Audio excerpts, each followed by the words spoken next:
여러분, 우리가 지난 주일날 잠언 1장에서 후반부에 무슨 말씀을 들었냐면 지혜가 우리를 부른다, 지혜를 들어라, 이런 말씀을 들었는데, 오늘 2장에 오면서는 지혜를 구하는 자들에게 지혜를 찾는 방법과 그리고 지혜가 우리에게 주는 유익이 무엇인지에 대해서 설명하고 있습니다. 1절로 4절에서는 지혜를 구하는 방법을 말씀하고 있어요. 그 방법 중에 하나님의 말씀에 귀를 기울여야 한다는 겁니다. 오늘 여러분이 이곳에 오셔서 지혜를 구하고 지혜를 얻기를 원하신다면 하나님의 말씀에 귀가 열려져서 기울이시기를 축원합니다. 그리고 말씀을 마음속에 깊이 새겨야 된다는 거예요. 시편 1편에 보면 복 있는 사람이 어떤 사람인가를 정의하면서 복 있는 사람은 주야로 그 말씀을 묵상하는 자로다, 이렇게 나와요. 그러니까 늘 생각 속에 하나님을 생각하는 사람들, 이 사람이 복이 있다는 거예요. 할렐루야. 그런 분들이 여기 나왔지 않겠어요? 왜냐하면 말씀 안에는 지혜와 지식의 모든 보화가 감춰져 있기 때문입니다. 그래서 여러분이 하나님의 말씀을 주목하고 하나님의 말씀에 집중하고 하나님의 말씀의 원리를 깨닫게 될 때 여기에 모든 보화가 담겨져 있다는 거예요. 골로새서 2장 3절에 보니까 그 안에는 지혜와 지식의 모든 보화가 감추어져 있느니라 그랬어요. 하나님의 말씀에 모든 보화, 모든 지혜, 모든 지식이 여기에 담겨져 있다는 것 믿어지시기를 바랍니다. 이사야 45장 3절에는 내게 흑암 중에 보화와 은밀한 곳에 숨은 재물을 주어서 너를 지명하여 부른 자가 나 여호와 이스라엘의 하나님인 줄을 알게 합니다. 오늘 여러분과 저를 부르시는 이는 하나님이신 줄 믿습니다. 내가 마음에 내켜서 온 게 아니에요. 누구든지 주께서 부르지 아니하시면 내게로 올 자가 없다고 그랬어요. 성령의 감동으로 말미암지 않고는 주를 그리스도라고 고백할 수 없다는 거예요.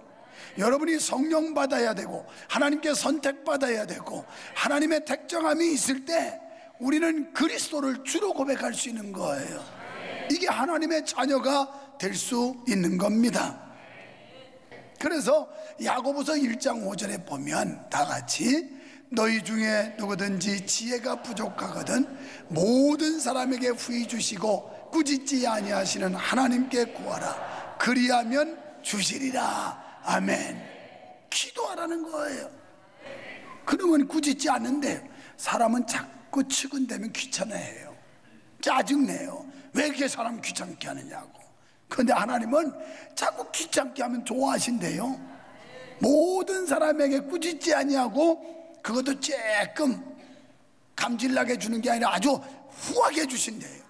이 하나님 앞에 기도하시래요. 그러면 지혜 받아요. 지혜 받으면 세상에서 승리할 수 있어요. 하나님이 함께하는 사람, 능력자가 될 수 있는 줄 믿습니다. 지혜를 추구하는 것은 이스라엘에게서 아주 중요한 일이었습니다.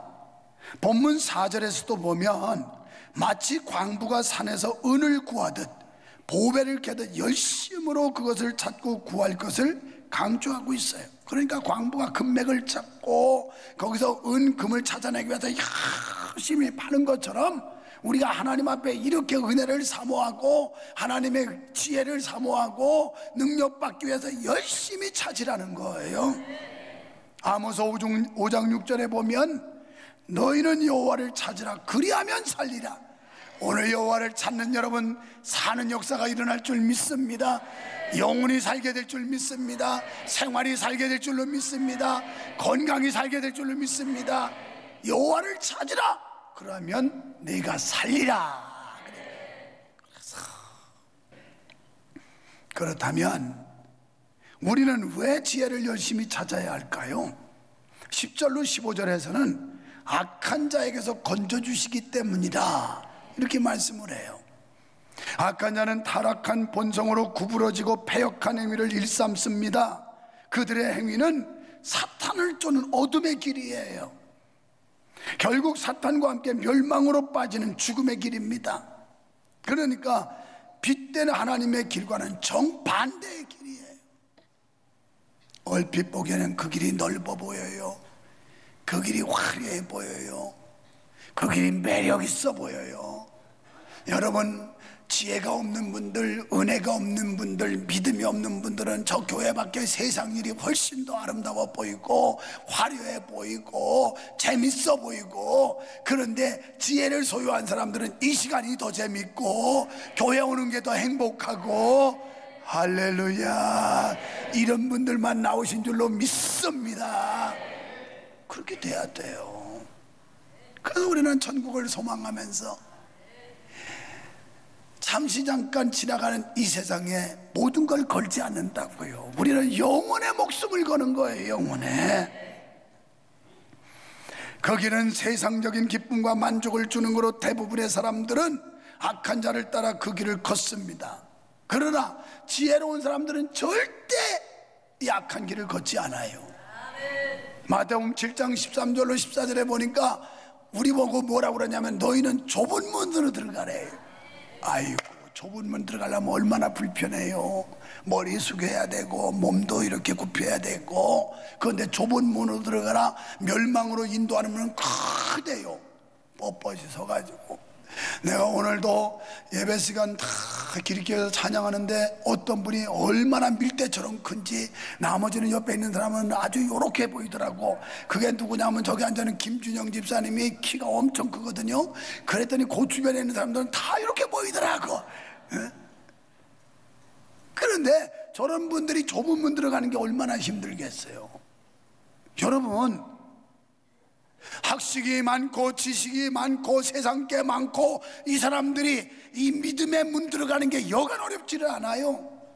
그래서 예수님께서 부자가 천국 가기는 낙대가 바늘구멍에 들어가는 것보다 더 힘들대요.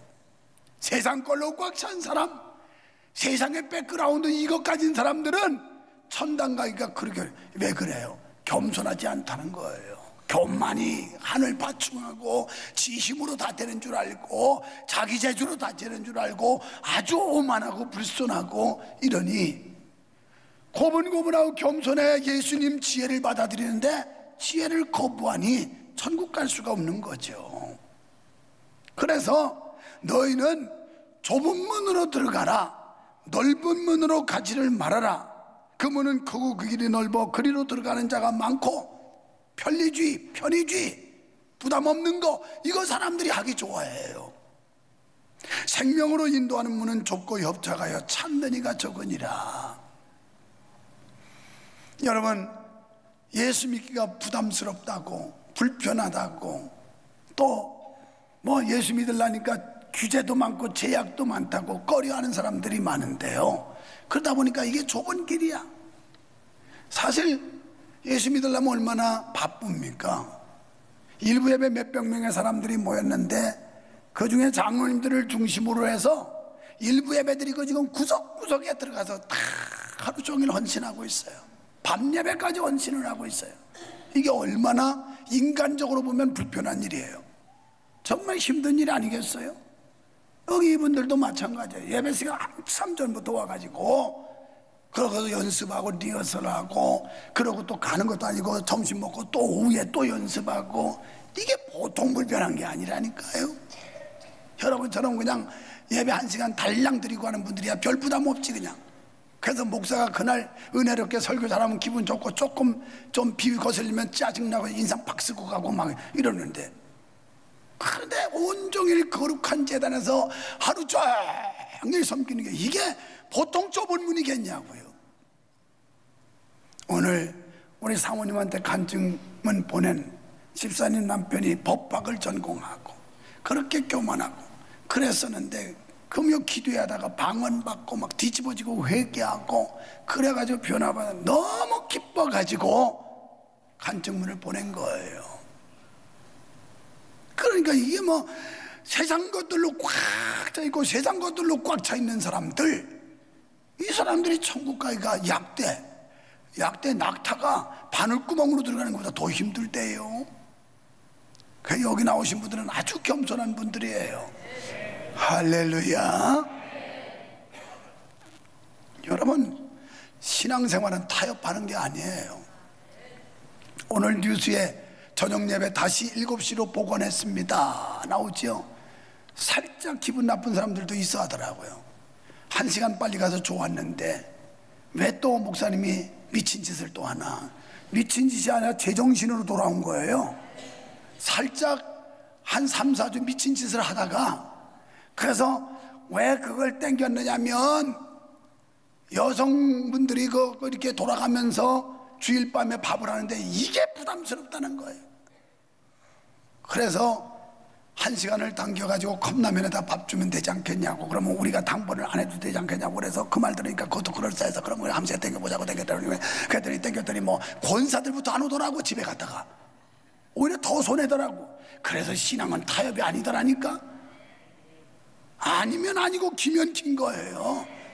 이게 신앙이라니까요. 불편해도요 하나님이 편안해 하시면 하는 거예요.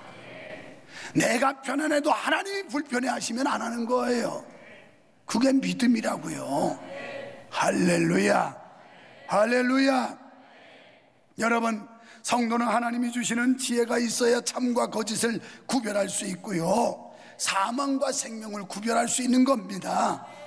이 같은 분별은 세상 지식과 학문으로는 도무지 할 수 없고 오직 하늘의 신령한 은혜로만 할 수 있어요. 그러므로 하늘의 지혜를 소유한 자는 악한 자의 꾀임과 유혹에서 능히 벗어나 구원과 생명의 길로 당당히 걸어나갈 수 있는 겁니다. 때문에 우리는 이 지혜를 구해야 되는 겁니다. 사랑하시는 성도 여러분, 우리는 하늘의 지혜를 받아야 하나님을 알 수 있고 하나님을 또 그분의 뜻을 알 수가 있는 겁니다. 또한 하나님이 주권과 능력을 인식하게 돼요. 내가 사는 것은 결국 주의 주권에, 하나님의 권한에 있다는 걸 인식하는, 다시 말하면 하나님과 동행하는 삶을 살 수가 있어요. 주와 같이 길 가는 것 즐거운 일 아닌가. 우리 주님 걸어가신 발자취를 걷겠네. 한 걸음 두 걸음, 한 걸음 두 걸음 주님과 날마다 걷겠네. 이게 그리스찬들의 삶이에요. 선하고 악한 길로 깨닫게 됩니다. 악하고 배악한 길에서 벗어날 수가 있습니다. 그리고 16절로 19절에 음녀의 유혹에서 건져준다 이렇게 말씀했어요.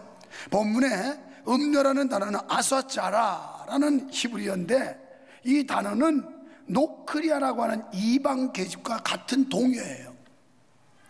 그는 이방 계집은, 음녀는 소시의 짝을 버린 자로서 하나님의 일부 일체의 언약을 저버린 자라 이렇게 말씀합니다. 요컨대 음녀는 하나님의 결혼 윤리에서 벗어난 도덕적으로 불륜한 여자를 가리키는 말이에요.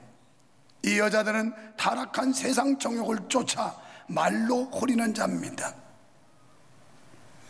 여기 잠언 5장 3절에 보니까 음녀의 입술은 꿀을 떨어뜨리고 그 입은 기름보다 미끄러 달콤해요. 마귀가 우리를 유혹할 때 얼마나 달콤한지 몰라요. 우리 귀에다 속삭이는데 그게 솔깃하고, 이게 아주 얼마나 꿀 같은지, 이 마귀 사탄이, 세상 세력들이 우리를 미혹하는데 막 깜빡 속아 넘어가는, 깜빡 속아는. 왜냐하면 음녀들은 감언이설로 사람을 유혹하기 때문입니다. 특히 청년기에 쉽게 걸려듭니다. 음녀와 놀아나는 결과는 사망의 길로 내려가 다시는 생명의 길로 돌아올 수 없다고 말씀하고 있어요. 그만큼 치명적이라는 뜻이에요.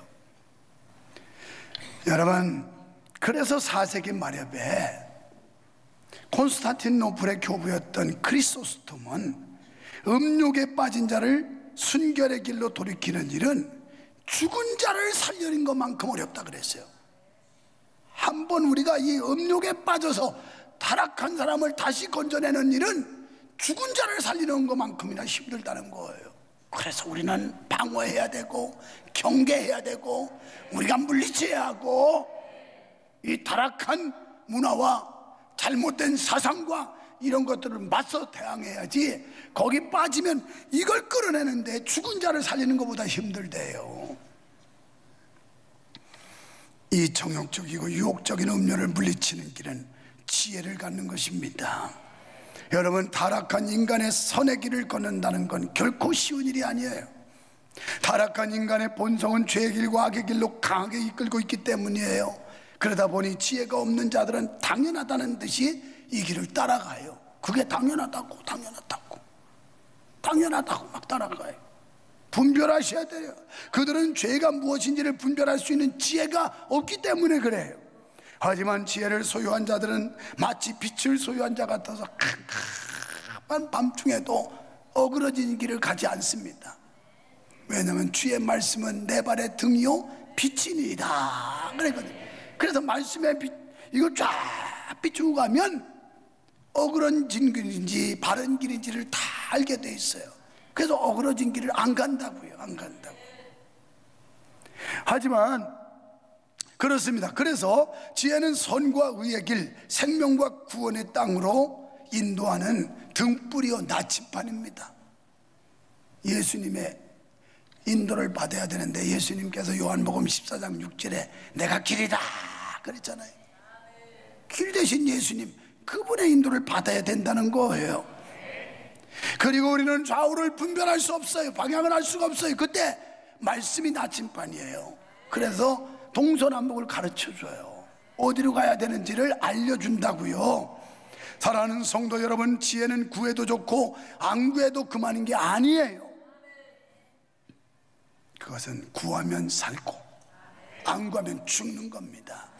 예수님을 믿으면 살고 예수님을 거부하면 죽는 거예요. 사느냐 죽느냐는 문제예요. 생사가 달려있는 문제예요. 천당이냐 지옥이냐가 달려있어요. 무디는 순종은 진리를 깨닫게 하는 학교라고 그랬습니다. 요즘 분들은 무디가 누군지 책도 안 보면 알지도 못할 텐데, 무디라는 인물이 자주 등장하는데, 무디는 미국의 유명한 부흥사였어요. 그는 초등학교도 못 나와가지고 그래 교회 다니는데 평생 소원이 나도 주일학교 선생님 좀 했으면 좋겠다. 그래서 담임 목사님한테 가서 나 주일학교 선생님 좀 해달라고 하니까 안 된다고, 당신은 배움도 없고 무식하고 사투리 많이 쓰고 그래서 애들한테 교육적 나쁜 영향을 주기 때문에 안 된다고 거절당했어요. 그래서 너무 억울해서 산에 가서 하나님 앞에, 하나님 나 주일학교 선생님 좀 하게 해달라고 막 때를 쓰고 기도했는데 성령을 받아서 막 성령이 불같이 임해가지고 뜨거워도 주체를 못하는 거예요. 그래서 은혜 받고 내려와서 골목에 애들이 있어서 얘들아 그랬더니 애들이 뒤집어져가지고 회개하고 난리가 막 뒹굴뒹굴 돌면서 내가 도둑질을 했어요, 친구를 때렸어요, 잘못해서 막 이러는 거예요. 그래가지고 그냥 골목에서 주일학교를 했어. 그랬더니 그때부터 인정돼서 주일학교 선생님 하다가 유능한 부흥사가 된 그분이 무디라는 분이에요. 무디. 그분이 말하기를 순종은 진리를 깨닫게 하는 학교라고 그랬어요.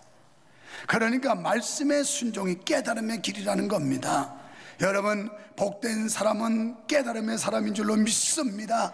오늘도 깨닫게 되시기를 축원합니다.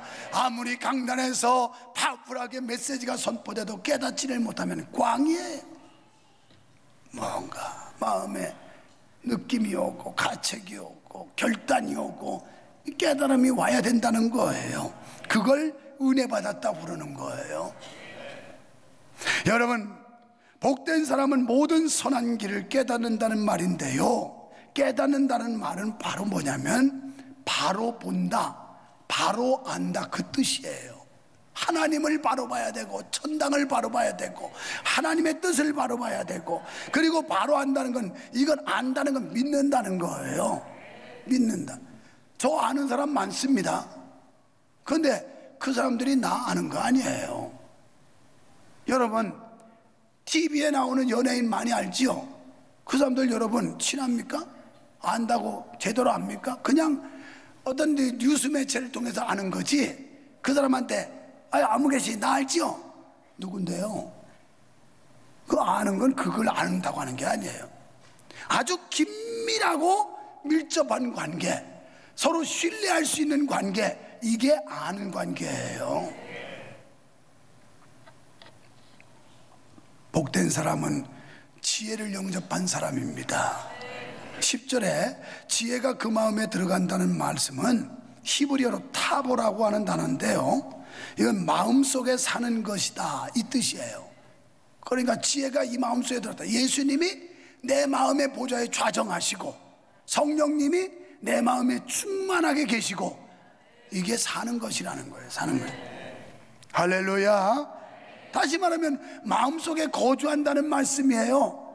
하나님이 나와 늘 동행하시고 예수님이 나와 함께 하시고 성령님이 늘 나를 격려하시고 능력 주시고, 이게 바로 함께한, 거한다, 거주한다. 결론적으로 지혜는 우리의 마음을, 영혼을 즐겁게 해주고 아름다운 삶을 살도록 인도해 주세요. 세상적으로 볼 때, 인간적으로 볼 때 다소 불편하고 부담스럽고 귀찮고 거추장스러울지 모르는데, 지혜를 받은 사람은 이게 행복한 거야. 날씨가 벌써 일주일 동안에 확 풀려가지고 봄이더라고요. 오늘 아침도 영하 1도밖에 안 돼. 이제는 뭐 그 추위도 벌써 다 지나갔어. 얼마나 신앙생활하기 좋은 때인지 몰라요. 근데 이런 날 그냥 뭐 야외에 놀러 가고 관광 가고 막 공치러 가고 막 이렇게 되면 그게 좋을 것 같은데, 우리는 그거 다 마다하고 예배당에 와가지고 하나님을 찬양하고 그날 선포되는 말씀에 집중하고 우리가 가진 건강과 은사를 가지고 헌신하고, 이게 즐거운 거니. 이게 어떻게 인간적으로 해석이 되고 설명이 되겠어요? 성령 받고 예수로 충만해야 이 일이 행복한 거라고요. 이런 은혜 받기를 축원합니다. 그리고 7절에 보니까 지혜를 받으면 방패가 된대요. 방패는 상대방의 칼과 창의 공격을 딱 막는 게 방패란 말이에요. 그래서 우리의 삶 속에 하나님이 방패가 되어 막아주시고, 재앙도 막아주시고, 질병도 막아주시고, 가난도 막아주시고, 환난도 막아주시고, 마귀도 막아주시고, 사탄도 막아주시고, 막 방패로 막아준다는 거예요. 막 막아주고. 이야, 이거 이렇게 수지 맞는 일이 있는데 이걸 왜 못 깨달을까? 이런 은혜를 깨닫고 경험한 사람은 지금 표정을 봐도 그냥 해바라기 같이 환하게, 하여튼 정월 대보름에 보름달 같아 전부 다. 여기 보니까 딱 2명만 제외하고 다 그러네. 그런데 그 2명 속에 자기를 집어넣어. 목사님이 다 지적했구나. 그건 뭐 할 수 없지. 이 많은 사람 중에 2명을 찍었는데 자기가 거기라고 하니까 그건 긴가보지 뭐 어떡하고 저거. 적어도 긍정적인 사람은 나는 아닐 거야. 나는 해바라기야. 난 기쁨이 충만한 사람이야. 나는 은혜 받은 사람이야. 난 하나님의 사람이야. 오, 막 이렇게 하는데, 그러면 우리는 썩어질 세상 것을 얻기 위해 동분서지하지 말고 영원한 기쁨과 즐거움을 주며 생명 가운데 인도하는 지혜를 구하는데 애쓰시기를 축원합니다. 그럴 때 우리는 사망의 악한 길에 빠지지 않고 음료의 유혹을 뿌리치고 기쁘고 즐거운 영원한 삶을 살게 될 줄로 믿습니다.